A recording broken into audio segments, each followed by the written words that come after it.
Sa mapagpalang araw po sa inyo, no? Ito po si Brother Joseph, sa aking Brother Joseph Vlog.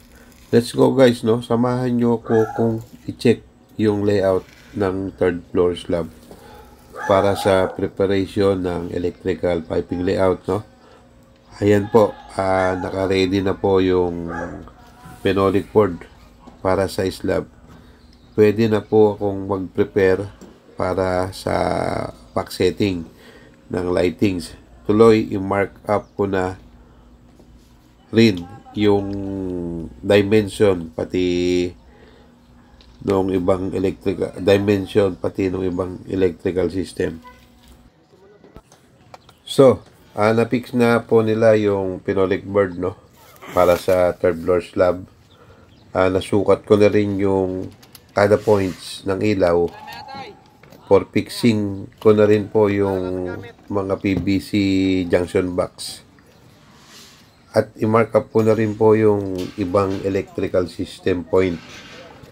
Yan. At na-prepare na rin po ng mga tao ang mga steel bar na para i-ready layout. Habang inihintay ko po yung i-final na nila yung fixing ng phenolic board, nag-ready na rin po ako sa fabrication ng PVC elbow gamit po ang gun torch. Sa pag-bend ng pipe at offsetting, no, ng PVC pipe gamit ang gun torch. Sa pag-iinit po ng PVC, alalay lang sa init ng apoy para di masunog at magkaroon ng lukot o kulubot. Ayan guys, naglalatag na sila ng layout, no, ng steel bar, no. Hintayin ko lang i-fix nila yung steel bar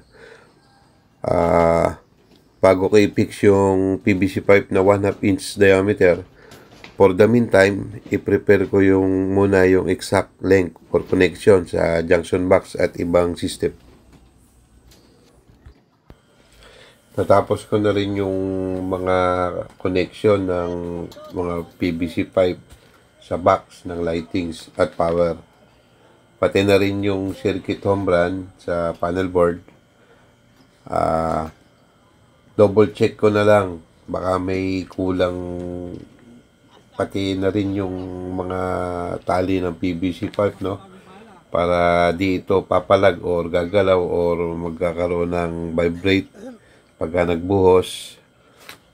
Yan. Ang semento. Siya nga pala, no? Guys, ready mix concrete pump po ang gamit nila sa buhos. Lagi po tayo mag-base sa pag-check ng layout sa plan or kaya sa sketch drawing para di tayo maligaw o nagkakamali.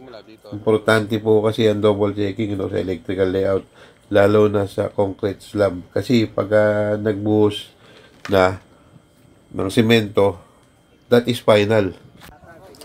Ininit ko na rin po yung dulo ng mga PVC, no, gamit ang gun torch, no, para sa electrical layout na naka-vertical, no, ng PVC. Sabay tupi para di na mapasukan ng debris or halo. Tapos ko na rin yung back setting dito, no, para sa power outlet. Yan. Ayan. Tapos dito may nag-riser akong elbow, tatlong home run para sa ibang connection sa ceiling papunta sa lightings at sa ibang system. Ayan po. Kung makikita nyo po, nakaabang siya rito. Tapos dito, naglagay po ako dito ng, square box, full box, sa mga home run, sa mga habang takbuhin ng wire. At yan, dito po, sa area na to, meron na rin po ako nilagay na box setting, no, para po sa partition. Yan, 30 cm po yan from finished floor line, center ng box, ang height. At dito po sa area na to ay may inabang din po ako na riser para sa 3-way switch papunta sa hagdan. Yan po.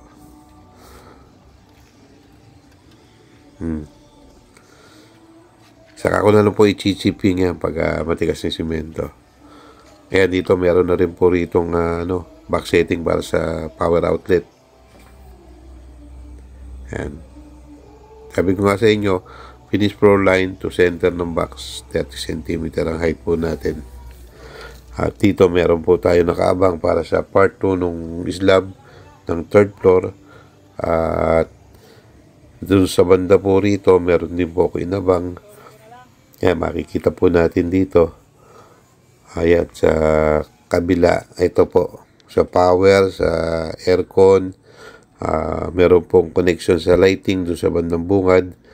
Para sa part 2 po yan nung ginagawang bahay na to. So, hindi po siya makapag-continue gawa ng may mga gamit po ron at may mga ginagawa pa.